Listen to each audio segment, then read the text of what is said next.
Ika-16 na kabanata sa pagpapatuloy.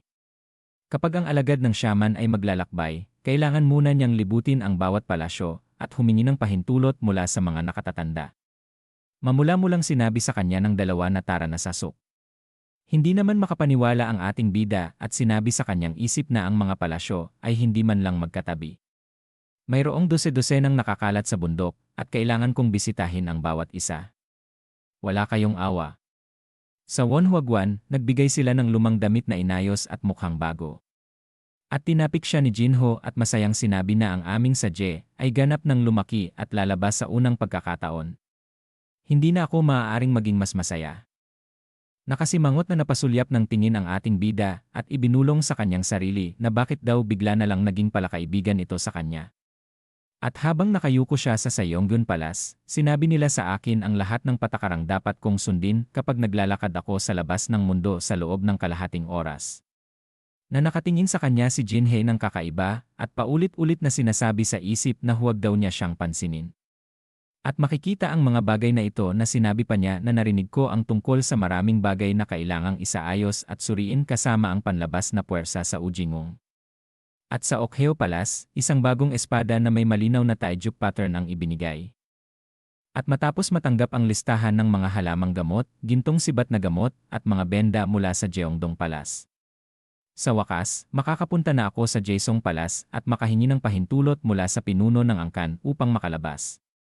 Nayumuko silang nakaluhoda at isinuntok ang kamao sa palad at sinabi ng ating bida na ito ay isang karangalan, pinuno ng angkan.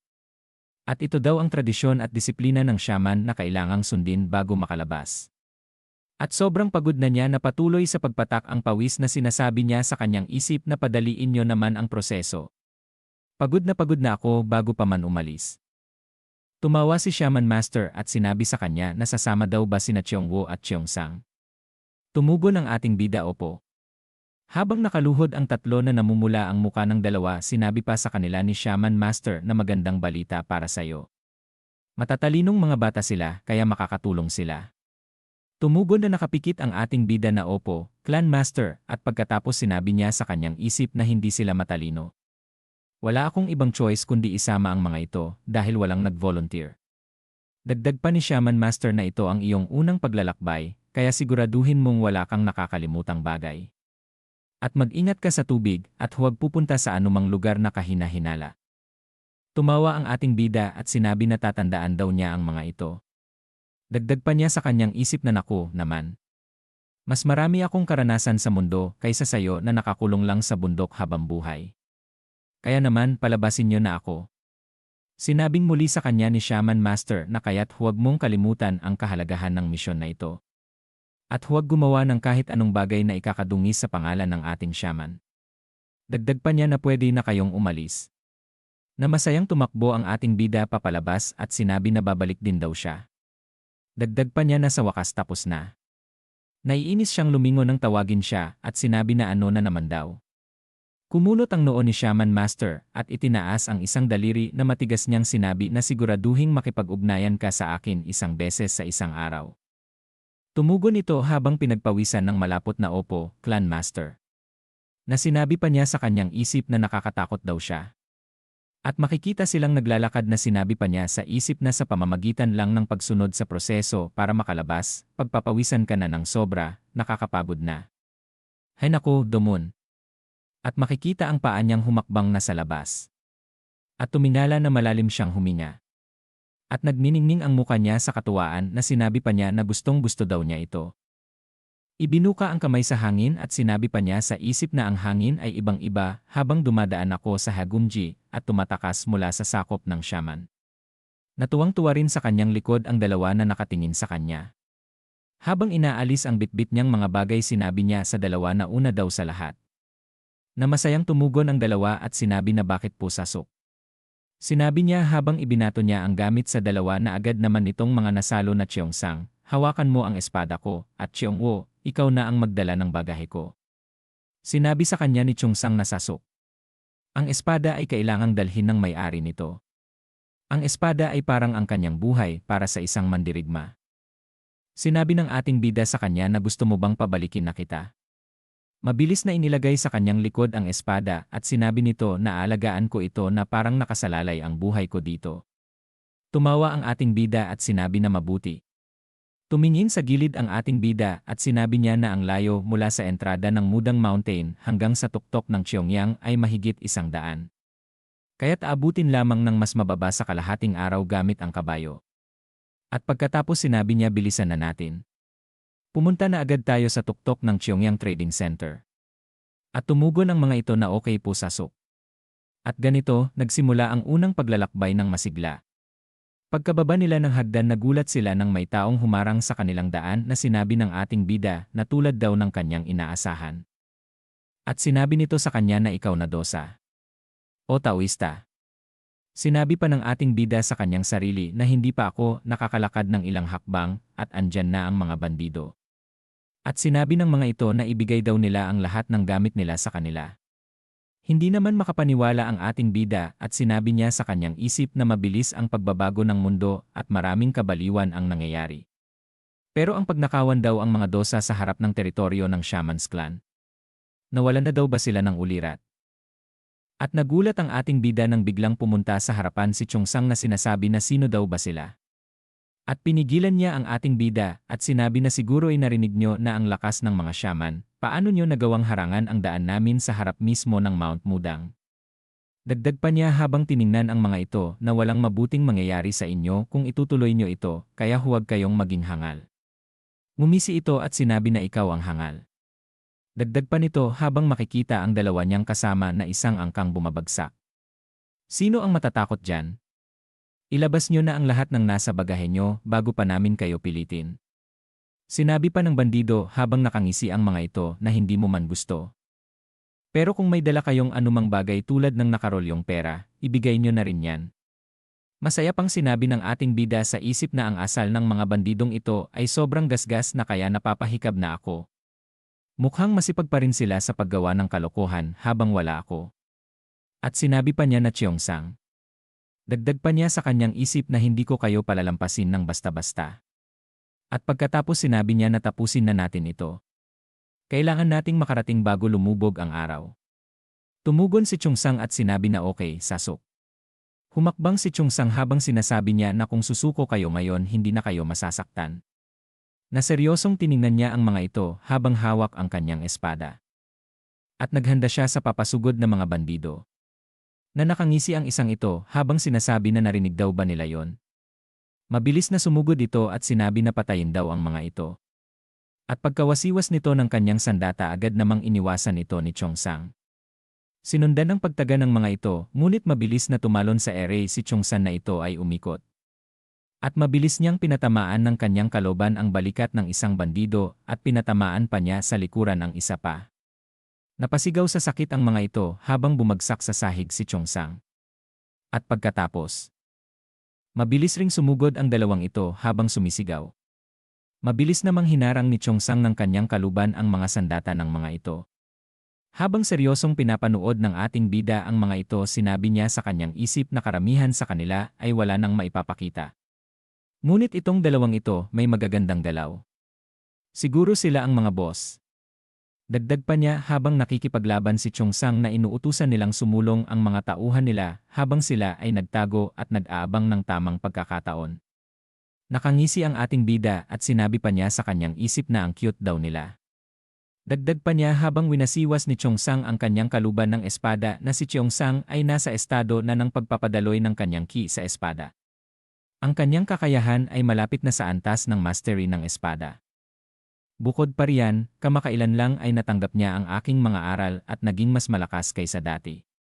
Kahit na magsanib puwersa ang dalawang tao, ang kasanayan ni Cheongsang ay mas mataas pa ng kaunti. At sinabi pa ng ating bida sa kanyang isip habang mabilis na isinulong ng bandido ang kanyang espada na kawawa naman hindi nyo kayang manalo. Tinamaan niya ang espada ni Cheongsang. At nagulat siya nang nawala ito sa kanyang kamay.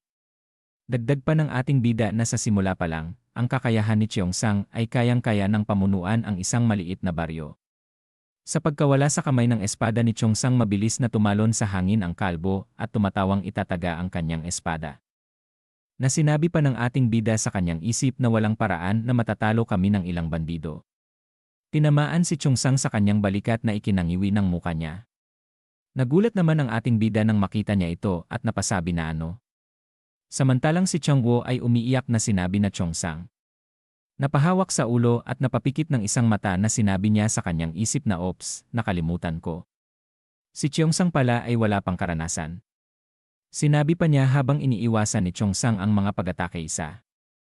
Kanya ng dalawang bandido na hindi tulad ng pagsasanay kung saan inaasahan ang lahat, ang isang tunay na laban ay puno ng mga hindi inaasahang atake at galaw. Ang tanging bagay na umiiral sa isang totoong laban ay karahasan at kalupitan. Natinamaan ito at makikita ang dugo na tumatalsik sa harapan niya na ang isang murim practitioner na tulad ni Cheongsang na nagpraktis lamang sa bundok buong buhay niya, kapag nakaharap sa ganitong klase ng laban, tiyak na magugulat siya. At ang kalituhan ay madalas humantong sa mga kabaliwan at pagkakamali. Nabiglang nadulas siya. At nagugulat na napasabi na siya daw ay babagsak. Nakangisi ang bandidong kalbo na tatagain siya ng espada habang sinasabi pa ng ating bida sa isip na kaya minsan. Minsan, natatalo ka ng isang mas mahina na kalaban. Malapit nang tumama ang espada kay Chongsang na ikinagulat niya at napasabi na yari na daw siya ngayon. At dito na po nagtatapos ang ika-16 na kabanata.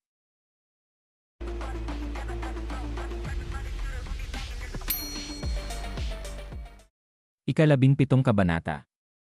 Sa pagpapatuloy, pinagpawisan si Chongsang na napangiwi ng bibig at napasabi na ang kupal na ito. Napasabi pa siya sa kanyang isip habang mabilis na papunta sa kanya ang espada ng kalbo na huli na para umiwas. Ngunit sa isang sandali inipit ng ating bida ang espada ng kanyang dalawang palad. Nagulat si Chongsang nang mabilis na napunta ang ating bida sa kanyang harapan. At nakangiting sinabi niya na kasalanan ko ito.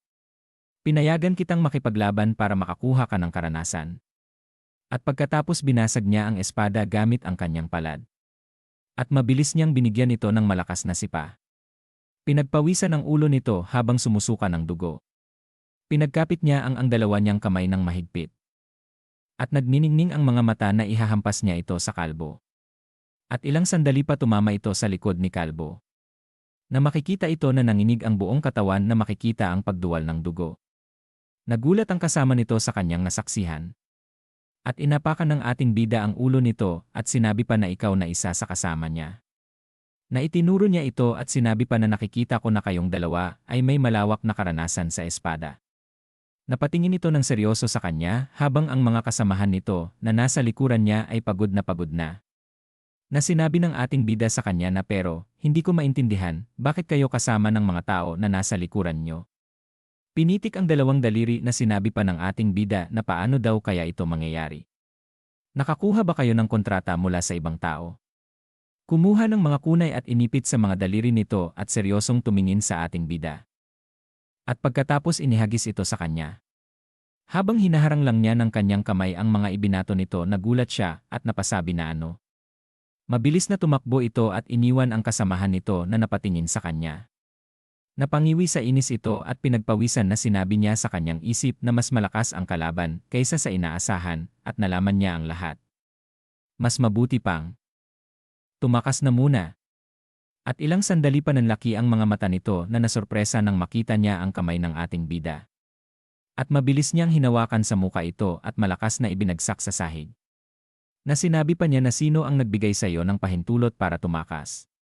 Binaliktad niya ito at pinilipit ang kamay na ito ay dumadaing ng sakit na makikita ang muka nito ay napangiwi. Sinabi ng ating bida sa kanya habang apak sa likod na hawak ang kamay na ngayon, mag-usap tayo ng kaunti. Ano ang hinahanap ninyo? Sino ang nagpadala sa inyo?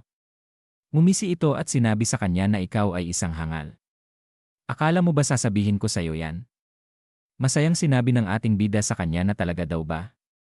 Inapakan niya ng madiin ang kanyang likod at pinilipit ang kamay na sinabi ng ating bida sa kanya na akala mo ba dahil ako'y isang dosa. Magmumura lang ako ng kaunti at papakawalan na kita. At bakit daw naman niya gagawin ang ganun? Na napangiwi ito sa sakit. At hinila niya ito ng malakas sanhi ng pagkawasak ng joint nito sa buto na ikinasigaw nito ng malakas. Na sinabi pa ng ating bida na ano? Ayaw mo pa rin magsalita. Dagdag pa niya habang hinawakan ang paa na kailangan mong maging handa na harapin ang ganitong mga bagay kapag ito ang hanap buhay mo. At pagkatapos muli na namang pinutol niya ang binti nito na sinabi pa na karaniwan na itong mangyari sa negosyo natin, hindi ba? Na muli na naman itong sumigaw ng sakit. Sinabi nito sa kanya habang nanginginig ang buong katawan na napakalupit mo. Tinawanan lang siya ng ating bida at sinabi sa kanya na ano nang malupit. Nakakatawa ka. Ikaw pa nga ang unang nagtangkang pumatay sa amin. Hinawakan niya ito sa damit at sinabi pa niya na wala kang kwenta. Magtatanong na lang ako sa iba. Nananlaki ang mga mata nito at natatakot na sinabi na sandali, sandali lamang. Habang hawak niya ito nakangisi ang ating bida na walang bahit ng pagkaawa na susuntukin niya ito na sinabi niya na huwag kang gagalaw kung ako sayo. Baka mabali ang leg mo. Na nagpupumiglas ito na pinagpapawisan na sinasabi na wag daw niyang gawin ito. At pagkatapos mapapakinggan ang sigaw nito habang binubugbog niya at ang dugo sa hangin ay makikita. Nanginginig sa takot ang mga ito na iniisip na yari na daw sila ngayon. At hindi makapaniwala na napasabi sa isip na habang napapakinggan nila ang tunog ng pagbugbog sa leader nila na ang dosa na yon. Iba siya sa mga dosa na nakita ko noon. Duguan ang kamao ng ating bida habang tumutulo ang dugo nito sa kamay na sinasabi pa niya buwisit. Itong bagong uniforme ko, bakit kailangan pang madumihan ng dugo? At naiinis siyang tumingin sa kasamahan nito habang sinasabi ng mga ito sa kanilang isip na nakakatakot daw siya. At mukhang nababaliw na. Tumawa ang ating bida at sinabi na kanino na ako ngayon magtatanong? At napasabi ang mga bandido sa kanilang isip na kapag nahuli niya tayo, tiyak na malulumpo tayo, o mas malala pa, ay mapapatay. At makikita ang mga puno ng kawayan na sinigaw ng mga ito na ako. Hayaan mong sabihin ko sa'yo. Na sinabi naman ng isa na hindi. Ako na lang. Dagdag pa ng isa na sasabihin daw niya ang lahat-lahat. Na sinabi naman ng isa na hindi, ako sasabihin ko rin ang lahat-lahat. At lumipas ang ilang sandali na nilalagyan na ng kahoy ang binti at binibendahan ang binugbog ng ating bida. Na sinabi pa niya na ayon sa mga putragis na to, isa silang grupo sa likod na lansangan ng Danganggu sa ilalim ng Palyong Clan. Pangunahing trabaho nila ang mangolekta ng bayad sa proteksyon sa mga lansangan. Sabi ng pinuno nila, si Lee Palreong, na maghihintay siya ngayon malapit sa bundok at inutusan silang hulihin ang 3 batang dosa. Ang 2 lalaki na nawalan ng malay matapos kong bugbugin ay si Peonihyong. Kilala sila sa madilim na mga eskinita ng Danganggu. Inakala nilang 3 munting bata lang ang kailangang nilang dukutin. Seryosong nakatingin ang ating bida na sinasabi niya sa kanyang isip na pero pinapatunayan nito na tiyak na may mga espiya. Dahil alam nila na dadaan tayo rito. Pero bakit? Totoo na nanghina tayo, pero ang Shaman Clan ay isa pa rin sa pinakamalalakas na kahit ang malalaking grupo ay hindi basta-basta gumagalaw laban dito. Pero kung pumayag sila sa kontratang iyon, ibig sabihin ay binayaran sila ng malaki. Ngunit sino ang nagbayad ng ganoon kalaki upang mahuli kaming 3 dosa, at ano ang dahilan? At pagkatapos sinabi niya sa mga ito na sagutin niyo ako ng diretsyo. Sino ang nasa likod nito? At napanganga na lang ang mga ito at napasabi na ha. Ito daw ay. At nagkatinginan ang mga ito at pinagpapawisan na tila walang maisagot sa ating bida. At napasabi siya sa kanyang isip na halata sa mga mukha nila na talagang hindi nila alam. Dagdag pa niya na pupuntahan at kausapin ko ang sinasabi nilang si Boss Lee Palreong. At sinabi ng ating bida sa kanila na okay kung ganon. Sikat ba ang mga gago na yon? Itinuro ng isa ang nakahigang binugbog niya at sinabi na oo, lalo na sa mga eskinita ng Danganggu. Narinig ko na nakapatay siya ng isang kilalang martial artist at nagtago sa Danganggu. Sinabi ng ating bida habang makikita ito na nagdudugo pa ang ilong na magkano ang ibabayad niya sa inyo. At tumugon ito na ano? Sinabing muli ng ating bida na ang ibig kong sabihin, ang pabuya, magkano ang pabuya? Tumugon ito na aabot ito ng 10 pilak. Napabuntong hininga ang ating bida at sinabi na gago, ang mura niyan. Well, sige na nga, isa lang namang si Peo Hyong at hindi isang Dangangahyong. At tinanong pa niya ang mga ito na sinabi na may nakuha ba kayong kahit ano. Nagkatinginan ang mga ito at sinabi na ano daw ito. At pagkatapos inabot sa kanya ang supot ng pera at sinabi na ito lang daw ang meron sila. Kinuha ng ating bida ito at sinabi habang nakadapang nakaluhod sa harapan niya na okay sige. Pwede na kayong umalis. Natumugon ito na maraming salamat. Sir. Na nagulat ang dalawa sa ginawa ng ating bida at napasabi sa kanilang isip na sasok. Pinagsasamantalahan mo ba sila ngayon? At mula sa supot ng pera kumuha siya ng isang barya na sinasabi niya na tama. Siguraduhin niyong hindi lalabas ang nangyaring ito kay Lee Palryong, naiintindihan niyo ba? Tumugon ang mga ito na opo sir. Tinignan sila ng ating bida hawak ang barya na sinabi sa kanila na kapag dumating ako roon at wala si Lee Palryong, yari kayo. At pagkatapos tinupi niya ang barya gamit ang daliri. Na ikinatakot ng mga ito na pinagpapawisan na umiiyak. At lumuhod ang mga ito at yumuko na sinabi na huwag kang mag-alala, Ginoong Dosa. Tatakbo kami ng malayo at magiging mabubuting tao. Dagdag pa ng mga ito na pangako, wala na kaming sasaktan simula ngayon. Mula sa pagkatupi ng barya ibinalik niya ito at sinabi na hindi naman kinakailangan yan. Manatili na lang kayo sa likod ng mga lansangan. Kumikinang ang barya na kanyang itinupi na sinabi pa niya na ituloy niyo lang ang pagnanakaw at gawing miserable ang buhay ng iba. Dagdag pa niya na dapat mamuhay ang mga tao sa paraang itinakda sa kanila. Huwag mong baguhin ang sarili mo. Na sinabi ng bandido na hindi, natutunan na namin ang aming leksyon. Magiging mabubuting tao na kami mula ngayon. Inihagis ang barya na tumama sa ulo ng isa at naiinis ang ating bida sa mga ito. At lumiwanag ang mga mata na naglalabasan ang ugat sa muka na sinabi pa niya na putik. Gawin niyo na lang ang gusto niyo. Huwag niyo na akong buluhin at umalis na kayo. Mabilis na tumakbo ang mga ito habang sinasabi na patawad. Hindi na kami gagawa ng masama. Kaya patawarin mo kami. Hindi naman makapaniwala ang dalawa na sinabi nila sa kanilang isip na kahit na masamang tao sila, paano niya nagawang bugbugin sila ng ganoon katindi at pati pagnakawan pa. Sinabi pa nito sa kanilang isip na hindi ito isang bagay na dapat ginagawa ng isang dosa. Masayang pakanta-kanta pa ang ating bida na nakalagay ang kamay sa ulo na sinabi sa dalawa na dalhin niyo ang mga sipeo hiyong. Bababa na tayo ng bundok. At dito na po nagtatapos ang ika-17 kabanata.